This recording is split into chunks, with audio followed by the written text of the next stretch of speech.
All right, everyone, welcome to Behind the Business, where we bring you real stories from CEOs and business owners on what building something real actually looks like, the decisions, the pressure, what they would do differently. Today, I'm thrilled to have Robby with me. Robby Pederson is the vice president of Dirt Rocks and a proven builder, operator, and entrepreneur who has launched, scaled, and led businesses across construction, logistics, sales, and growth. This person has built something real, and I am genuinely excited to have this conversation. Robby, welcome to the show. Really glad to have you here. Thank you so much, Jake. Glad to be here. All right, so let's start from the beginning. Tell me a little bit about your story. How did you get into what you're doing, and what does your company actually do? Sure. I'll tell you a little bit about my story and the fact that I started off a young man. I became an Eagle Scout at age 14 and a half. The youngest you can do is about 14. So as you can imagine, being a 14-year-old and bossing around 18-year-olds, I think I was kind of born into the leadership role, right? Yeah, right. So I worked in restaurants out in California. And I became a restaurant manager. And then at the ripe age of 25, I became a district manager for a franchisee who had 10 counties to franchise. That was up in Northern California for El Pollo Loco. I Hmm. opened the first El Pollo Loco in Northern California as a restaurant Mm. manager. And then I got involved back then in property acquisition, you name it, I was doing it, right? So Hmm. we were setting up systems, we were doing a lot of things out there. Had the help of the corporation to kind of tell us what to do, but a lot of it was learning on the fly, right? So Hmm. in 1990, my family and I moved from California to South Dakota, Yep. and we purchased a resort there. It had about 30 campsites, 30 mobile home sites, convenience store, bar, restaurant, bait and tackle, you name it. We tried to do everything we could, right? So we ran that for almost 20 years. So Hmm. that's kind of, did a lot of that with the family, worked that way. Um, Unfortunately, we flooded during that time, and I had to get out of that business in 2010. And we ended up, my family moved to Arizona. Couldn't have moved at a worse time in Arizona. Did get some experience as a car dealer there, as far as Hmm. car salesman. You know, Hmm. the old salesman. You ain't a salesman until you're a used car Yep. salesman, right? Remember us talking about that. Yep. Yeah, yeah. So I did that for a little over a year, and then I ended up in Texas and worked for several people in the aggregate industry and ended up running my own company. We started in 2017, and now we've grown it to $100 million business. Got a lot Well, of some of the biggest jobs and clientele in the world. So pretty that- fun. that's awesome. And then, so when you did come to Texas, was there like, when we spoke about this in the last call, like, was there a moment that made you go, like, when you're in Texas, that made you just go all in on it in Texas? Well, I mean, I've never seen the growth. I guess, you could compare it to the 80s in LA. Like you'd drive through LA one month and the next month there'd be a whole new neighborhood, right? Hmm. And that was what was happening in Texas. So I'd never really Hmm. seen that kind of growth since then. Hmm. And this had to do with a lot of industrial projects and of course the oil field and everything else, things that I didn't have a lot of experience in, but I learned it pretty quick. And when you see a good opportunity, yeah, you've got to jump on it. The reason I got into my own business, I had been, like I say, working with other people, is the hurricane in 2017. Hmm. Um, then I had somebody reach out to me needing trucks to haul, and the company I was working with wasn't interested in doing that. And since I'd made connections with various trucking companies, I was able to arrange that transport, Hmm. and that got us kind of off the page, right? Got to start it. Naturally into the business and just Yeah, going, just have getting momentum, and then it's just like a full-fledged vehicle for you guys. exactly. Love it. Never really imagining it would grow to the size that it has. We started, we like to call it the third bedroom business. We had our daughter moved out and we said, hey, that's a great opportunity to use that for an office. So we had that, and then we eventually expanded into two bedrooms. So, Hmm. we had a three-bedroom house, two bedrooms. We were really moving and Yep. shaking at that time. And then I think it was right after COVID, we moved in to a full-fledged office, and it just kind of rocketed from there.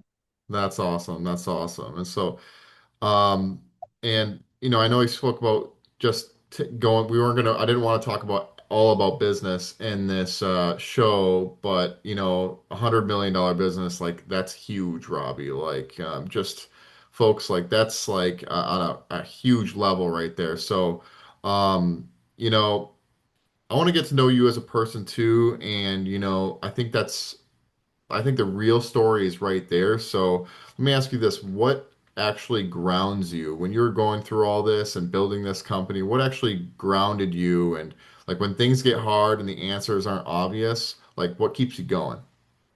Well, that's a really good question because, as you grow a business, I think the first year we did somewhere around $350,000. And I'm thinking, Hmm. that was August to December. And I'm thinking, wow, I really got a tiger by the tail here.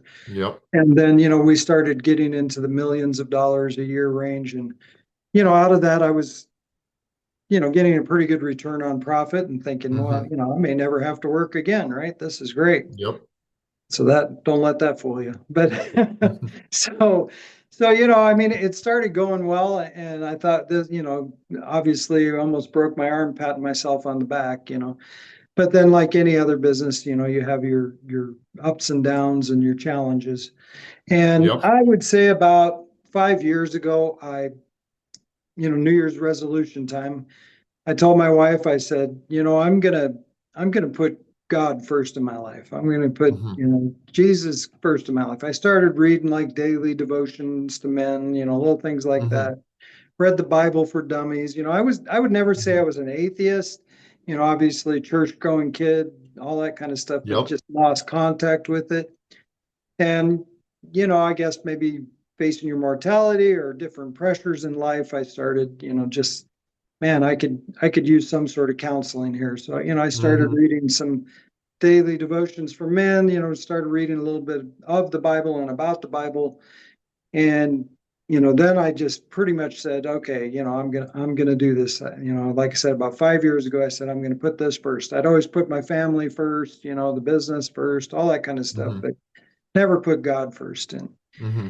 And, it seems like since then, I'm much more at peace. Obviously, I've been successful, but that's Yep. not what it's about to me anymore. Hmm. I am able to take care of my family. I'm able to take care of the employees. I'm not Hmm. saying we still don't have struggle, but God's taking care of me, and I just try to be. I know I'm not worthy. All of the glory goes to Him. Believe me, I'm Hmm. not capable of running $100 million business without some help. And Hmm. He's either put the right people in the room with me, the right opportunities at the right times. I mean, when we first jumped to about the $10 million mark, I was like, how in the world am I going? I've never run a $10 million business. This is Hmm. crazy. Hmm. And then as we the next year I think we did 40 million. And I thought I really I need to find Oh, a from 10 to CEO. 40 in one Yeah, year? I got to Wow. find somebody that knows how to handle this kind of, fire. I need a better fireman. Yeah. And I just kept praying, I just kept asking for God's help. And, like I say, I got key people that worked with me. And, we're not quite at that $100 million level last year. We did 80. It was a different year for everything, but we're looking to recoup this year and come back up. And, nonetheless, we're doing well. People, the paychecks are good. That's always a struggle in any business. And Hmm. so I have turned to God. I pray a lot and very frustrated a lot of the times, go through legal matters, go through Hmm. problems with vendors and customers like Yep. anybody else. Yep. But and every now and then you find yourself in a cash shortfall. So, that's always a challenge. Always in a situation, but it keeps you centered and, faithful and, you believe and it keeps you going through. I love it. Yeah, and and the same with the family and the life. I mean, you got friends that, pass or get sick or, things like that. And, it's tough to take, but Hmm. you have to understand what life is really about. Yep. Okay, so let me ask you about the physical side of things. So, how do you take care of yourself like throughout those years and how do you take care of yourself right now? Like, do you work out? Do you watch what you eat? Like any routines that keep you sharp? Because like the biggest thing too is, you're obviously working and you're getting up every single day and you're going after your goals and dreams, but you're also helping people, but you got to keep yourself healthy and sharp. What do you do for that? Well, I would say, so I had a friend in about the year 2000 that had melanoma skin cancer. Yep. And at that time, to be, in solidarity with him, my whole family, we did a cleanup, right? It was Hmm. Dr. Hulda Clark. I don't know if you've heard of her. She's from Mm-mm. the West Coast. And anyway, so we went through her program. Well, I'll tell you what, when we went through that, it felt like you were born again. It was like, what the heck? All of a sudden I feel good. I don't get colds as easily. Everything was better. And then we watched what we ate, better. I'm not saying we were perfect, but, Yeah, yeah, of course. Yeah. less sweets, less, junk and all that kind of thing. And then, Hmm. stop going to doctors. I know some people say you want to live long in America, don't go to the doctor, right? So, Hmm. we just, if you have a problem, my wife's got a good half dozen, 4-inch thick books on what to take and how to get better. I've done everything from a mustard poultice to whatever it takes, right? We'll do it. And that's kept us really healthy. And then we do a daily routine of some vitamins. We watch what we eat. Right now we're kind of on a carnivore diet. We, Hmm. wander from one to the other, just, seeing what makes us feel the best. And of course, as we age, it's more of a challenge.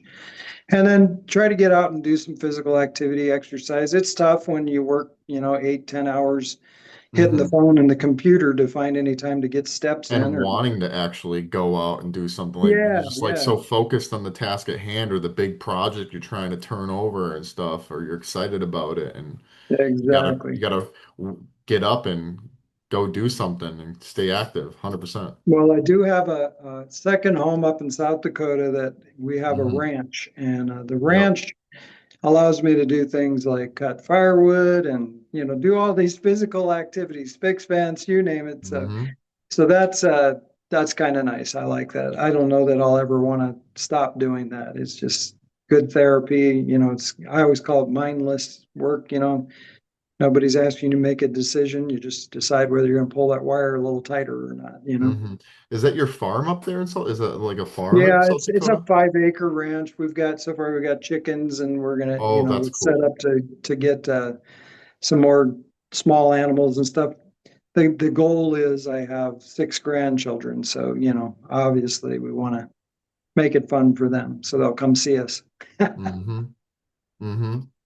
Okay, so tell me a little bit about the people outside the business, because I know you got grandchildren, you got children too. I think when we spoke, you said that they got a business too, or your son has a Yeah, business. so the entrepreneurial spirit runs deep in my family. That's good. My dad worked as a warehouseman out in California for 16 years, and then he got a group together and they started their own warehousing business called Custom Warehousing, which they ran for about 10 years before he Hmm. retired. Yep. So my my sister that's 15 years younger than me, the only sibling I have, is Hmm. kind of a strange situation, but she is now running a whip tallow business and doing Hmm. really well with it. She's a farmer's wife, so her business is Country Creations, and she's doing face cream to you name anything you can imagine you can do with tallow. She's The been world is working going on. to revolve around the niches soon, and that's a Yeah, good niche. exactly. Yeah, Yep. so she's finding she's probably been doing it less than a year and just finding a lot of success with it. My daughter sells jams on the weekend. Her and her husband, they go, to the farmers markets and that type of thing. They just love Mm-hmm. doing that. Gives them a little boost of cash. Mm-hmm. And then my sons are partners with I have two sons, and they're partners with two other guys. And they have a construction company, East Mm-hmm. River Contracting up here in South Dakota. Mm-hmm. And they're about a $40 million a year business. So Mm-hmm. they're doing really well in that space as well. They do mostly framing and concrete. So yeah, I mean, we all talk about opportunities and all that type of thing. I raised them, all my kids, on Rich Dad Poor Dad. So That you was know, my first book too, yeah, we used to listen 20 to years it, ago. on CDs instead of playing music. When we went on a trip, we would listen to that. So Great book, honestly. And then all of them, all of Robert Kiyosaki's books were great and stuff. So I think yeah, I got it very up there insightful. too, right up there. There you go. I don't have a bigger library than you probably. You got probably a grand whole entire museum library, but I had to get rid of my books because they're so hard to haul everywhere. I say if you want to get to know me, you got to read Rich Dad Poor Dad, and you got to watch Caddyshack. So Yeah, that's funny. That's funny. So so you got this big family. Do you guys get together and stuff? And I mean, obviously you get together, but like do you got like all get together like once a year, twice a year and pretty regular. With the oh, place pretty up in regular? South Dakota, yeah, the kids live in the same town that our farm is in, except for my daughter who's in Brookings, which is only less than an hour away. So yeah, we all get together quite often, and there's plenty for the kids to do out here. It's a safe space for them. You don't have to worry about them out on the road or going into the lake or any of that fun stuff. So Because I was gonna ask you about like kind of balance because like you built this $100 million company, but the biggest thing too is like like you said you're always going in and you're working and it's kind of hard because you're always busy. But like how did you in those years like learn balance? Like what is like the biggest golden nuggets that you've learned in terms of like being able to balance your life and being able to still spend time with your family, health and all that. What have you learned in that aspect? well, I'll start by telling you my daughter got married during COVID, and when she got married, they had to videotape it at the church. I mean, they weren't able to. We got to Yeah. live stream it, but you know what I'm saying. And then, Yep. that was back. It was so strict that, you had to stand. The best man was standing about 20 feet away from the bride and groom, and Yep. the pastor was standing 10 feet away from him. I mean, it was the silliest thing, right? Yep. But my we weren't able to be there, and then the in-laws weren't able to be there, so it was kind of sad. But I told my daughter, I said, the sad part for me is I didn't get to give you away. I didn't get to walk you down the aisle. And she goes, well, you would have probably had to stop and take a phone call. So that Mhm. gives you an idea of, my family also has to be understanding with me. We go out to supper, we go do an Mhm. event. My whole life has really been like that. We own the different businesses and that type of thing. But you take the good with the bad, right? I mean, I've never missed a kid's ball game. I had a lot of those types of things that, when we had the resort, I watched all my kids get on the bus in the morning and come off the bus at night, right there at the Mhm. resort. So, that's the kind of balance. That's why I moved to South Dakota initially in 1990, is because California was getting pretty crazy. The wife and I were working, we were on the fast track, and that's great, but we hardly even seen each other or our one son at the time. So I think you have to prioritize family. With the employees and the people that work for me, I always tell them, that's first. If, you got a parent you need to take care of, a child you need to take care of, whatever it is, I mean, work away, we'll pull the slack while you go take care of that. Mhm. And of course everything within reason, don't get me wrong, but I mean, I think for me, it is, that comes back to the faith, finding God and finding what really is important. I mean, I just lost a friend this last week, same age as myself, unexpectedly. he was on his way to Florida. He was in the Dallas airport and died, and it's like Hmm. he he'll be remembered as a great family man. You know what I mean? That above all else, Yep. he was a successful farmer, successful in a lot of things. But all of us remember him as a good friend and a great family man. And who does that matter to the most is family, and Hmm. that's really what we're all in it for, in my opinion. 100%. Is there yeah, it's huge. It's like we're all here and everything, but like what all really matters in the end is like, like you said, the higher power you believe in, or God, or and family, really, Yeah. really. And so, um, Robbie, is there anything like you wish you would have done differently when you like when you were younger until now, or Well, like when we owned the resort, I was afraid to use the equity that we had in our business. Of course, I was young, but to do things, I had dreams and aspirations, but I let a lot of the naysayers hold me back, and I wouldn't leverage my abilities. Like we had, bought the place really right and done improvements, but we'd never went back and used that properly to do the improvements that would have really made a difference, right? hmm And the real lesson there is to go for it. I mean, I don't know if you know who Richard Rollins is with Gas Monkey Garage, but I hmm heard him being interviewed one time, and he says, he always just pretty much always put it all out on the line. And he said his sister told him when, he was in the middle of one of his crazy ideas, you can always come stay on my couch if things hmm don't go well. And really, how that's what I tell people. How far can you fall? I mean, really, all this fear that you have. I mean, is it going to leave you homeless? Could you go get a job? Do you have friends that would take you in? I mean, go take that risk. Don't be afraid to go for it. I mean, I hmm probably relied on sure bets too much. Yep.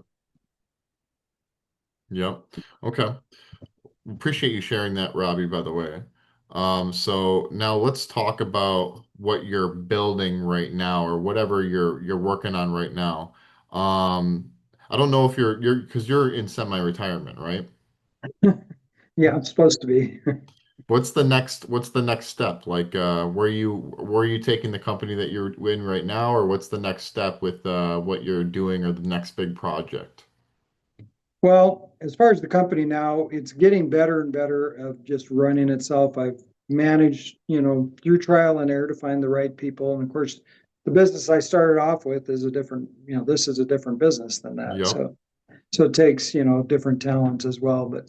But yes, I have, some good people in place, and they're starting to take the pressure off of me. And that, of course, allows me to let my mind wander and go do other projects. But it's also, I'm able to consider either the sale or partial sale, and then when you do that, people aren't relying on me to run the business if I did sell it to them. They know that there's a staff in place that could run it. What, again, going back to equity and leverage, with the game we're in and the size, like my competitors, the biggest competitors of mine do in the neighborhood of, roughly $2 trillion a year. And hmm I'm over here talking woohoo, 100 million. I mean, hmm these people do 1.8 plus $1 trillion a year in There's business. always levels to the game. Yeah, so I mean, there's a lot of room for growth, but somebody brought money in the right respect in this. So that's part of it. I can go status quo, but in my opinion, if you're not growing, you're dying. So we're always trying to grow. hmm Um, we have established great relationships with our customers. We're, looking at moving into the data space, data center space, all the different things that are out there right now. hmm We're starting to get into some highway projects, which is a space we never really messed with before. hmm So no, things are going good in the business itself.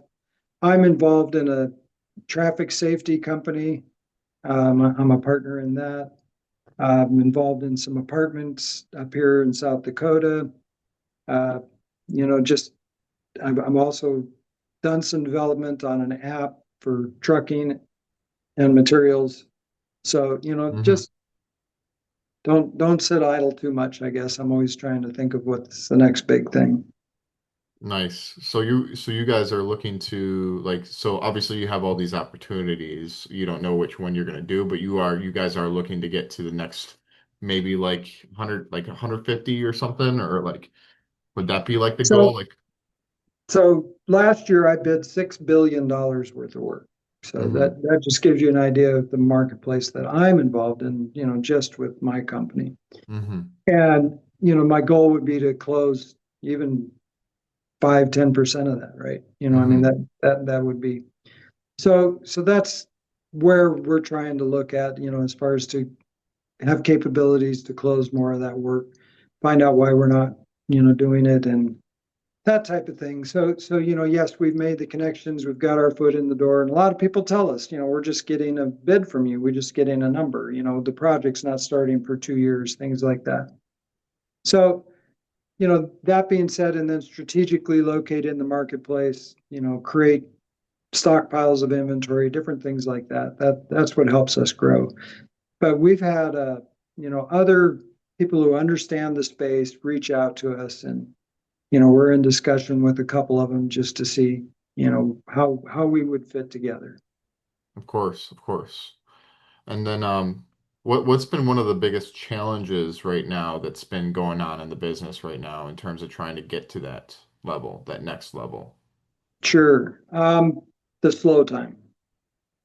So December, traditionally half the contractors take half the month off, right? Hmm So that really slows you down. We hmm reached a point with several of our projects where they're not completed, but they're done with civil for the moment, right? hmm So then we sit still while they go in and put in their infrastructure, and then they come back to us and say we need more materials. hmm So it's the ebb and the flow, right? I mean, Yep. we're just sitting here, and in a sense, a lot of it is these tariffs and different things have got a lot of people gun shy. But now, we were just talking yesterday, my management staff, the POs are starting to flow now, right? People are hmm calling back up, checking the pricing, Yep. and starting to write POs. And you can only hold that back for so long, right? Look at hmm COVID, right? Everything stopped, and then when it started again, it started with a vengeance. So, hmm so I think that's the other thing we worry about, right? Like, can you do all the things you said you can do? So we hmm got to be careful of that too, Yep. You got to make sure that you can, what is it? Under promise, over and deliver. over deliver. Yeah. Yeah, Yep. that's what we strive for. You bet. And then, okay, so okay, I went through the signal, these other questions, but I got one more question for you, Robbie. So looking ahead too, and I know I asked you for the business goals, but what about life goals? What's the in the next 12 to 24 months, what are your biggest life goals? Well, I've got this nice place up here in South Dakota to spend time with my grandkids. I got Yeah, a is that a motorhome. sauna you're in right now? Like, It is. yeah, there we go. Love it. Yes, sir. It's got That's good where it's sound in at. here. Nobody bothers me. But yeah, I got this nice place. I got a nice motorhome sitting in the drive, and I want to try to relax. I don't know if I'll ever be able to, but I'm going to sure try. Cool, cool. All right, so and then before we wrap up, where can people find you and what you're working on that, that you'd want people to know about right now? Sure. I'm on LinkedIn, and also, I've got a lot of attention there, I guess. Somebody must like me. But also dirtrocks.com. So that'll tell you about Dirt Rocks. Also involved with safetyrsttrafficsolutions.com. So those are the main things I'm working with right now. Well, awesome, Robbie. This has been a great conversation. Thank you for also being so real and open with me and us and the way you think and obviously your big story. It's a great story. And to everyone tuning in, thanks for being here. If this resonated with you, share it with a business owner in your life who needs to hear it. Until next time, keep pushing forward in faith, fitness, family, and mission. Robbie, really appreciate you. This was a great one. Thank you, Jake.